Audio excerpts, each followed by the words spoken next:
नमस्कार, मैं प्रोफेसर प्रेम कुमार चंद्राकर, महंत लक्ष्मी नारायण दास कॉलेज रायपुर से। आज हम डिस्कस करेंगे BCA part 2 subject operating system unit 1 का topics functions and goal of operating system. हमारे जो प्रीवियस 3 जो लेक्चर थे, जिसमें हमने पहले देखा था ऑपरेटिंग सिस्टम क्या होता है, ऑपरेटिंग सिस्टम के हिस्ट्री, उसके इवोल्यूशन के बारे में बात किया था। उसके बाद सेकंड लेक्चर में हमने बात किया था the basic concept of operating system, जिसमें बेसिक कॉन्सेप्ट के जो 3 कॉन्सेप्ट है, जिसमें बैच प्रोसेसिंग, इसके अलावा स्पूलिंग, मल्टी प्रोग्रामिंग, इसके बारे में हमने डिस्कस किया था। उसके बाद के जो थर्ड लेक्चर था उसमें हमने बात किया था ऑपरेटिंग सिस्टम के बेसिक जो कॉन्सेप्ट है उनमें से मल्टी प्रोसेसिंग, टाइम शेयरिंग और रियल टाइम के बारे में हमने डिस्कस किया था। नाउ आज हम डिस्कस कर रहे हैं function and goal of operating system. Operating system के कौन कौन से फंक्शंस होते हैं और उसके क्या गोल्स होते हैं। तो ऑपरेटिंग सिस्टम के फंक्शंस में सबसे पहले हम स्टार्ट करते हैं मेमोरी मैनेजमेंट। ऑपरेटिंग सिस्टम के द्वारा मेमोरी को आसानी से मैनेज किया जा सकता है। The operating system manage the primary memory और मेन मेमोरी। ऑपरेटिंग सिस्टम के द्वारा प्राइमरी मेमोरी या मेन मेमोरी को मैनेज किया जाता है। Primary memory made up the large array और बाइट और word where each word is assigned a certain address. जो मेन मेमोरी होता है वो लार्ज या ह्यूज अमाउंट के एरे जनरेट करता है, जिसमें वर्ड्स या बाइट्स बहुत सारे चीज असाइन होते हैं। इनको मैनेज करने का काम ऑपरेटिंग सिस्टम का होता है। मेन मेमोरी इसे फास्ट स्टोरेज। मेन मेमोरी बहुत ही फास्ट स्टोरेज होता है। It can be access directly by the CPU, क्योंकि यह CPU से डायरेक्ट एक्सेस होता है। मेन मेमोरी बहुत ही फास्ट स्टोरेज करता है क्योंकि यह सीधे CPU से ही एक्सेस होता है। For example, to be the execute it should be first loaded the main memory. अगर कोई भी प्रोग्राम को आप एग्जीक्यूट करना चाहते हो तो वो प्रोग्राम सबसे पहले किस पर लोड होगा? मेन मेमोरी पर होगा। तो पूरा काम कहां पर हो रहा है? मेन मेमोरी पर। और ये मेन मेमोरी को मैनेज करने का काम किसका होता है? ऑपरेटिंग सिस्टम का। तो main memory is the function of operating system. Main memory operating system का एक फंक्शन है, जिसकी सहायता से हम ऑपरेटिंग सिस्टम के अंदर होने वाले प्रोसेस को आसानी से मैनेज कर सकते हैं। दूसरा जो है प्रोसेस मैनेजमेंट। आपको पता है कि एक ऑपरेटिंग सिस्टम में एक से अधिक प्रोसेस एक समय पर घटित हो सकती है। हम एक से अधिक प्रोसेसर्स को, यानी कि एक से अधिक CPU को एक सिंगल CPU में ऐड भी कर सकते हैं, इंक्लूड भी कर सकते हैं, पैरेलल प्रोसेसिंग भी बना सकते हैं। तो इस प्रकार से वो सिंगल सिस्टम जिसके अंदर ये प्रोसेस घटना या घटित हो रही है, जो मास्टर सिस्टम है, उसको भी कंट्रोल करने का काम ऑपरेटिंग सिस्टम का होता है।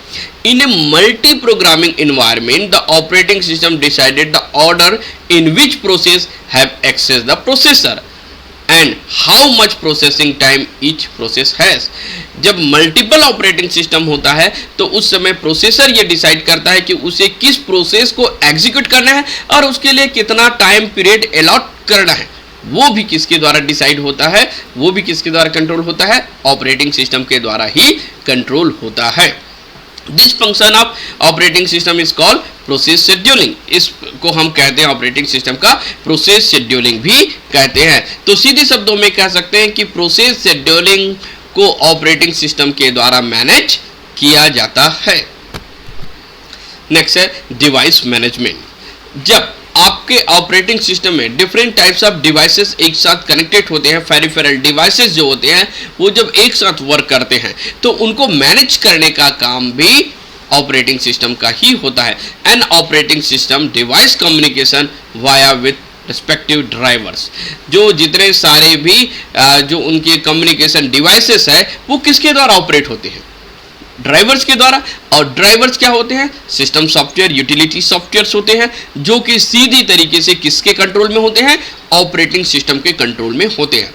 हमने ऑपरेटिंग सिस्टम का एक स्ट्रक्चरल डायग्राम देखा था। उस स्ट्रक्चर डायग्राम में देखा था ऑपरेटिंग सिस्टम के अंदर सीधी तरीके से इंक्लूड कौन थे? जितने सारे भी यूटिलिटी सॉफ्टवेयर थे और सिस्टम सॉफ्टवेयर थे वो इसके अंदर इंक्लूडेड थे। यानी कि ऑपरेटिंग सिस्टम से डायरेक्ट एसोसिएटेड रहते हैं यूटिलिटी सॉफ्टवेयर और सिस्टम सॉफ्टवेयर, जिससे वो डिवाइस की एक्टिविटीज परफॉर्म होती हैं।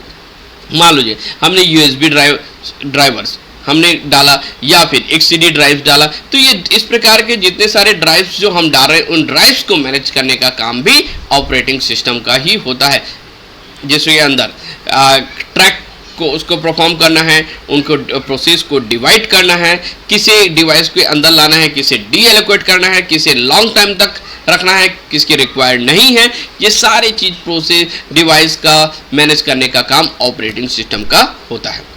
नेक्स्ट है फाइल मैनेजमेंट। ऑपरेटिंग सिस्टम के द्वारा फाइल को भी मैनेज किया जाता है। A file system is organise in the directory और एफिशिएंट और इजी इन्वेशन एंड यूजेस। आपको मालूम है कि ऑपरेटिंग सिस्टम के अंदर डेटा जो होती है डायरेक्टरी और फाइल की फॉर्म में स्टोर होती है।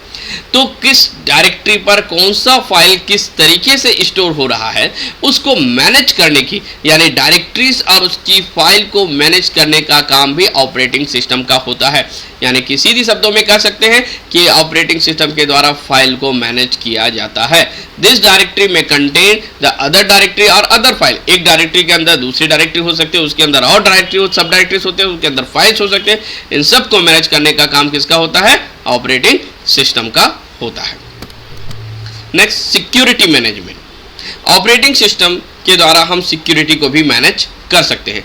ऑपरेटिंग सिस्टम के द्वारा सिक्योरिटी मैनेज करने के लिए सबसे पहले ऑपरेटिंग सिस्टम हमें प्रोवाइड कराता है ऑथेंटिकेशन चेकिंग। जब भी हम ऑपरेटिंग सिस्टम पर स्टार्ट करेंगे they can ask the user name and password. हम हमारे सिस्टम को सिक्योर करने के लिए यूजर आईडी और पासवर्ड के द्वारा सिक्योर कर सकते हैं। If we are the authorise user, यदि हम ऑथराइज यूजर है, अगर हमें पासवर्ड मालूम है देन हम सिस्टम में इंटर हो जाएंगे, अदरवाइज नहीं होंगे। तो ऑथराइजेशन जो होती है उसके द्वारा हम सिस्टम को मैनेज कर सकते हैं। तो सिक्योरिटी मैनेज भी हमारा ऑपरेटिंग सिस्टम कंट्रोल करता है, यानी कि ऑपरेटिंग सिस्टम के द्वारा सिक्योरिटी भी मैनेज की जा सकती है।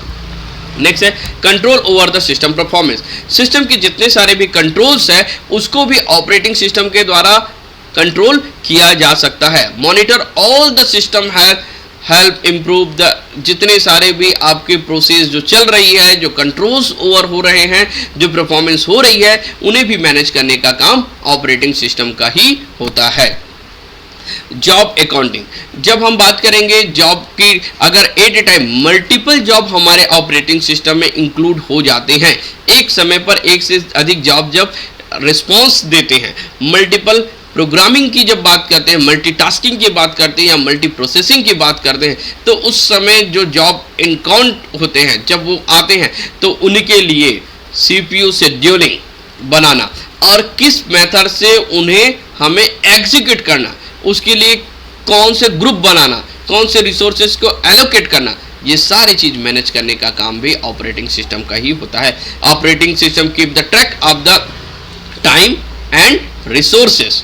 किस टाइम, कितना टाइम और कौन से रिसोर्सेज को देना है use by the various task in user. बहुत सारे यूजर, बहुत सारे टास्क, उसके लिए कौन कौन से देना है, इसकी को कंट्रोल करने का काम भी ऑपरेटिंग सिस्टम का होता है। ऑपरेटिंग सिस्टम अगर हमारे सिस्टम में एरर डिटेक्ट हो रहा है तो उसे भी मॉनिटरिंग करने का काम भी ऑपरेटिंग सिस्टम का ही होता है। Operating system consistently monitor the system to detect the errors. अगर एरर्स आ रहा है तो उन्हें मॉनिटरिंग करने का काम भी ऑपरेटिंग सिस्टम का ही होता है। Operating system also coordinate the between the software in user. Operating system का मेन काम ही था interface between the interaction between the user and hardware. आपके यूजर और हार्डवेयर के बीच इंटरेक्ट करने के लिए ऑपरेटिंग सिस्टम को बनाया गया था। एक बार ऑपरेटिंग सिस्टम आपके सिस्टम में इंस्टॉल हो जाता है तो हम उस ऑपरेटिंग सिस्टम में different types of application software हम इंस्टॉल कर देते हैं और वो different types of application software के द्वारा user different type of operation perform कर सकते हैं।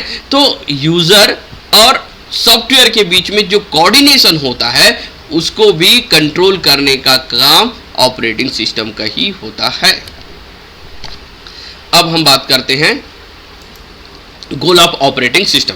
ऑपरेटिंग सिस्टम के क्या क्या गोल्स होते हैं, ऑपरेटिंग सिस्टम को बनाने का मुख्य उद्देश्य जो था, उसका जो मेन गोल था उसके बारे में हम डिस्कस करते हैं। इसमें सबसे पहला है concurrent system. Modern operating system should be able to handle the multiple user as well as the multiple devices at the same time। Model जो कंप्यूटर है वो एक समय पर एक से अधिक यूजर तथा एक से अधिक डिवाइसेस को सेम टाइम पर एग्जीक्यूट करने के लिए कैपेबल होता है। This is necessary for the modern multi core architecture because this specification the operating system design can be quite complex and difficult to create। आजकल की जो मॉडर्न जो तकनीक की जो ऑपरेटिंग जो सिस्टम होती हैं उस वो आसानी से multi user, multi processing, real time, इन सारी चीज़ों को आसानी से हैंडल कर सकता है। तो इस प्रकार से हमारा जो ऑपरेटिंग सिस्टम का मेन गोल है कि ये सारी जो परफॉर्मेंस है वो अचीव हो। ये सारी परफॉर्मेंस जो एक ऑपरेटिंग सिस्टम में होनी चाहिए उन परफॉर्मेंस का होना हमारे ऑपरेटिंग सिस्टम में होना चाहिए और वो सारी परफॉर्मेंस आसानी से परफॉर्म होना चाहिए। It is necessary for the modern computer core architecture. यह मॉडर्न आर्किटेक्चर के लिए एकदम नेसेसरी होता है because the specification of operating system design to quite complex and difficult to create. जिस प्रकार से कोई डिफिकल्टी या इस प्रकार से चीज़ें ना हो। तो मेन हमारा उद्देश्य है ऑपरेटिंग सिस्टम जिसमें multi user, multitasking, multi processing आसानी से चल सके। सिक्योरिटी एंड प्राइवेसी, दूसरा जो मेन गोल्स है वो है सिक्योरिटी एंड प्राइवेसी। तो सिक्योरिटी एंड प्राइवेसी का होना बहुत जरूरी है एक सिस्टम में, अदरवाइज हमारे सिस्टम की डेटा को चोरी की जा सकती है। तो उसके लिए ऑपरेटिंग सिस्टम बहुत अच्छी तकनीक प्रोवाइड कराती है जिससे हम हमारे सिस्टम को सिक्योर रख सकते हैं, जैसे कि authentication checking, user ID password के द्वारा हम बिना यूज़र आईडी पासवर्ड के इंटर किए बगैर ऑपरेटिंग सिस्टम में इंटर नहीं कर सकते हैं। इसके अलावा जितने डिफरेंट डायरेक्टरीज होते हैं, डिफरेंट फोल्डर्स होते हैं, उनको भी हम पासवर्ड प्रोटेक्टेड भी रख सकते हैं। तो operating system should be able to provide the security and privacy of a system. Security और प्राइवेसी भी ऑपरेटिंग सिस्टम आपको प्रोवाइड करता है। दिस इज़ वेरी इंपॉर्टेंट, ये बहुत ही इंपॉर्टेंट है। Security user to may want to does not hack its system to another user, कोई दूसरा यूज़र उसके सिस्टम को हैक ना करे, इसके लिए ये बहुत ही आवश्यक है।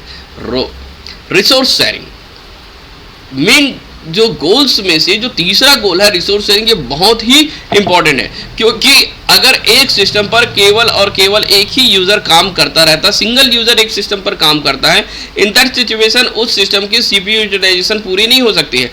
तो using the multi user operating system हम एक सिस्टम की रिसोर्सेज को मल्टीपल सिस्टम के द्वारा शेयर कर सकते हैं। तो the operating system make sure the resources to share in the correct manner between the multiple user process. Multiple user process के बीच में हमारी जो डेटा जो रिसोर्सेज है उनको हम शेयर कर सकते हैं। नेक्स्ट है feature of hardware and software changes. Day by day हमारे पास एक नई हार्डवेयर आते जा रही है। कई ऐसे हार्डवेयर हैं जो एक नई टेक्निक के साथ हमारे पास आती जाती है। तो हमारी ऑपरेटिंग सिस्टम इतनी कैपेबल होना चाहिए कि वो उस नए हार्डवेयर के साथ कम्युनिकेशन बिठा सके और उस पेरिफेरल डिवाइसेस को इंक्लूड कर सके। A major design considering is that the operating system should able to weather the features of hardware। Hardware के जितने सारे फीचर्स हैं, हार्डवेयर जितने सारे नए आ रहे हैं उनको इंक्लूड कराने के लिए, उनको चलाने के लिए हमारा ऑपरेटिंग सिस्टम कैपेबल हो। एंड उसके लिए जितने भी प्रकार के सॉफ्टवेयर की जो चेंजेस हो रही है, software changes and not become the absolute. अगर किसी प्रकार के सॉफ्टवेयर चेंजेस हो रहे हैं तो उनको लिए भी अपडेशन की जो फैसिलिटी है वो हमारे ऑपरेटिंग सिस्टम में होनी चाहिए। पोर्टेबल ऑपरेटिंग सिस्टम, जरूरी नहीं है हार्डवेयर विंडोज़ का, जरूरी नहीं है कि हमारा जो ऑपरेटिंग सिस्टम है वो इतनी हार्डवेयर इतनी कैपेबल हो कि एक बड़ी ऑपरेटिंग सिस्टम को चला सके। तो हमारे हार्डवेयर के रिकॉर्डिंग, जिस प्रकार की हमारी हार्डवेयर है उसके अकॉर्डिंग हम पोर्टेबल ऑपरेटिंग सिस्टम भी डिज़ाइन कर सकते हैं जिससे उसे आसानी से चलाया जा सकता है। The operating system should B portable that should work with the different hardware and machine, जो कि डिफरेंट हार्डवेयर और मशीन पर आसानी से वर्क कर सकता है। Backward compatibility, the new operating system create should be compatible with the previous model. जितनी भी नई जो ऑपरेटिंग सिस्टम आएगी वो प्रीवियस जो ऑपरेटिंग सिस्टम है उसके साथ सामंजस्य बिठाते हुए उसकी जितनी सारी फैसिलिटी है उनको इम्प्रूव करते हुए आगे चलती है, जिससे किसी भी प्रकार की हमें परेशानी ना हो कि हम पिछले में काम कर रहे थे तो नया आया गया ऑपरेटिंग सिस्टम का नया वर्जन, तो उसमें हमें काम करने में किसी प्रकार की डिफिकल्टी ना हो, क्योंकि वो इसके लिए प्रीवियस वर्जन की जो चीज़ें होती है उसे नए वर्जन के साथ कंपेरेबल करना जरूरी होता है। no specific type of user. Operating system should develop keeping a mind of a general user base so many user you can this. यहाँ पर जो ऑपरेटिंग सिस्टम बनती है एक जनरल ऑपरेटिंग सिस्टम है, यहाँ पर कोई स्पेसिफिक टाइप ऑफ यूजर्स के लिए रिक्वायरमेंट के हिसाब से नहीं बल्कि यूज फॉर ऑल के लिए बननी चाहिए. Even the specially develop the operating system that target a single user base contain generally. और जो special types of operating system होते हैं वो अलग ही सिंगल यूजर पर बेस्ड होते हैं. जैसे वेदर फॉरकास्टिंग के लिए अगर ऑपरेटिंग सिस्टम बना दिए या फिर सबमरीन सैटेलाइट के लिए हम कोई स्पेसिफिक टाइप का ऑपरेटिंग सिस्टम डिज़ाइन करते हैं तो उससे रिलेटेड चीज़ें इंक्लूड कर दी जाती है.